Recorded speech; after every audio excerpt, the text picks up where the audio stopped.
so good. He's going to do a half pass. He's not going to push it too hard. He wants to make sure it's all right.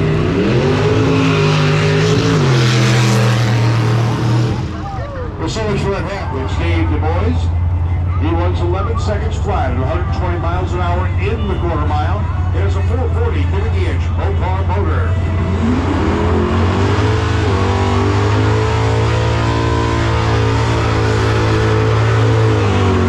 I call it a Mopar motor because in the 1960s, they stopped having different motors for different brands within the Chrysler Corporation portfolio. Up until that point in time, for example, there were 7 or 8 different variations of the Chrysler Indy, depending on which brand of vehicle you got.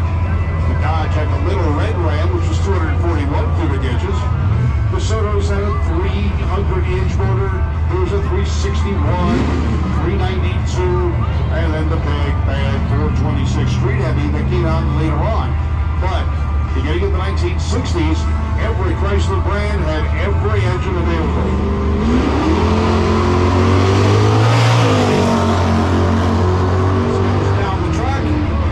Full pass as well, not backing out. Let's see what he gets for time. This is a 10-second drop top gear. 1964 model gear. Tap County Piggy came all the way in from Texas just to run today and here. She's been here all week. It's a 64 Buick 496 cubic inch big block. Best ET 1030 in the quarter mile at 130 miles an hour. Heidi out of Dallas, Texas. And she came out to Nevada for the cooler weather.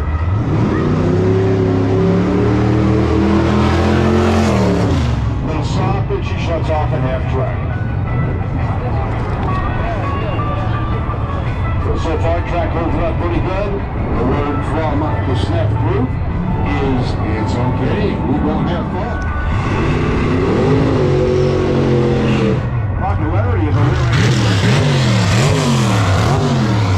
had a transmission explosion on his front engine car. It actually sliced the car in half, taking half of his foot with him. During his recovery, he decided, well, this isn't safe anymore, and he developed the first trackable rear-engine car. They figured out what the big problem was: the steering ratio. Once they slowed down the steering ratio, it worked up to again, a full pass for him. His previous pass was a 5:19 at 70 miles an hour. This time, he goes down the track with a 4:40. The number was originally introduced 1962 model year. The 57 Chevy, the final year of the Tri-5s. Now this has a combination of 210 and 150 body trim on it. And I say combination because the 2 side spears on the rear quarter panel are from the 210 and the Bel Air model. But on top of the fin, it's got a real short piece of stainless steel. That short piece is from the 150 model.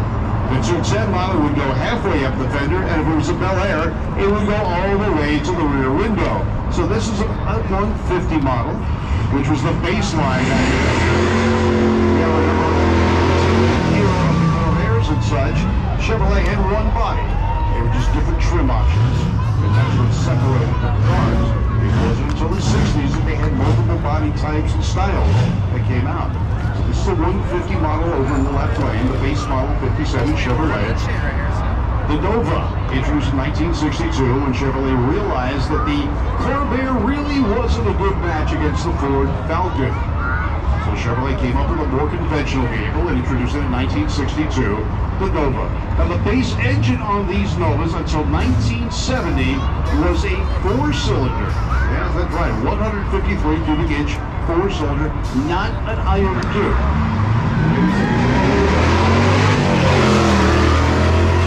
And down track, the 4-speed shifted Nova gets through the lights first. He takes out the 57 in the first run.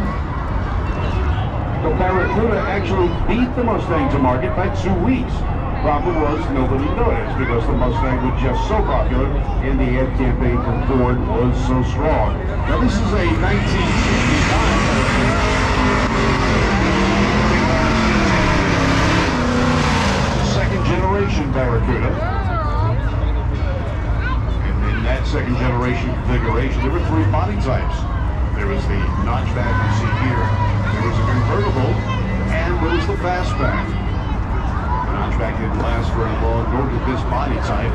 This is the second generation Barracuda. They started production in 1967, went to 1969. The C10 pickup truck. Over in the left lane is Joel McBell. Scott McNow in the Barracuda.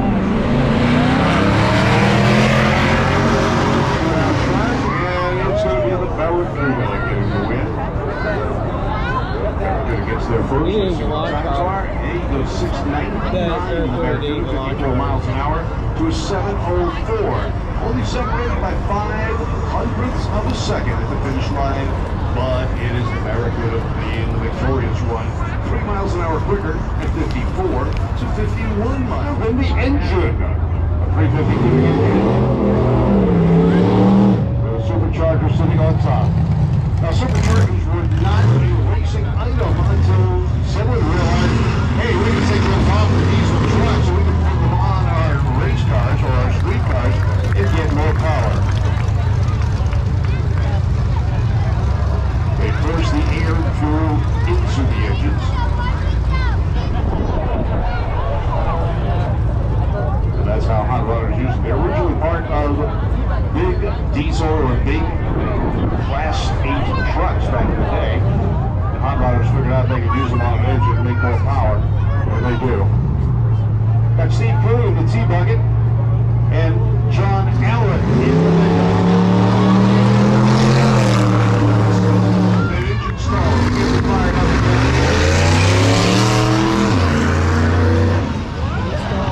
The T-Bucket heads down track. They get in the wind line, obviously. So kind of time he turned, doing the calculations, goes 5:36 for the Vega, 59 miles an hour to a 10:95 for the hot rod at 57 miles an hour. The mighty Malibu back again. This time he's going to go up against the Dodge Dart. Now I got a chance to look at the Dart back in the pit area a little while ago, and it has got a turbocharged 400 plus cubic inch Chrysler small block for power. He got traction pretty well the other night and was able to shut down a Tesla, which nobody else had been able to do up until that point.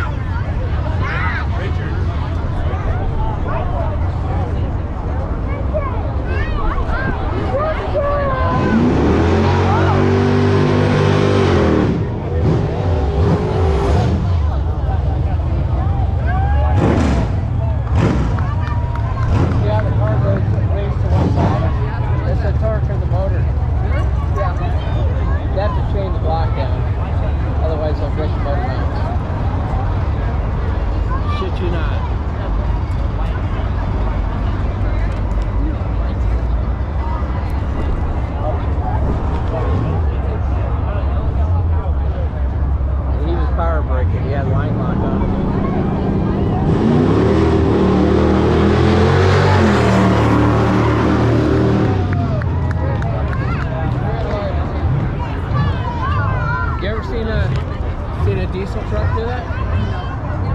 On the previous run, the left lane ran a 524, 69 mile an hour. The right lane ran a 538 at 66 miles an hour. Right now, Dale McGrath from South Lake Tahoe. Now, he says it's a 57 Chevy 210 with a 355 cubic inch small block. He smokes it. Not the quickest way down the track, but it sure is fun. And he gets to the finish line. His previous run was a 6:89. At this time out, we're doing the calculation. And the time is 8:97. So by splitting the tires like he did, he lost 2 seconds in elapsed time, or ET as we call it. No, he just didn't have enough Now, the first image you see up on the screen are going to be the reaction time, how quickly they reacted to the green light. In this case, it took an 8:61, 48 seconds to react to the green light.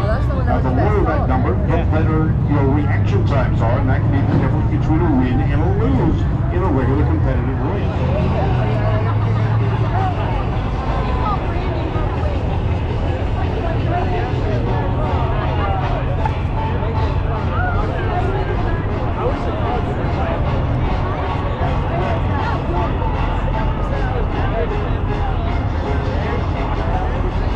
So one of the issues we have right now is the sun setting. It's in the eyes of the driver and setting it. They can be difficult for them as they go down the track. So some of the guys are electing to wait until the sun goes down just a little bit. We got 3 cars in line right now. We'll get them going in just a little bit.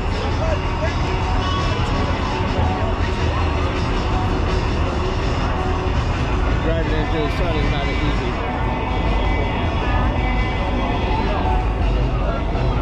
Alright, so we're firing up. First one out through that 1976 Corvette. Plastic fantastic. Always been a sports car, always been fiberglass. It's America's sports car, the only American sports car that has been in production almost continuously. Corvette was originally introduced in 1953. This is the 70th anniversary of the Corvette. But they did this one year. There were no 1983 Corvettes built or sold for public consumption. There were about 50 prototypes made, but they never made it to consumers. This is a 3rd generation Corvette, a C3. The Vega was Chevrolet's answer to the Pinto. We're not sure they were reading the right question, but they came up with a pretty decent car, actually, other than having a bad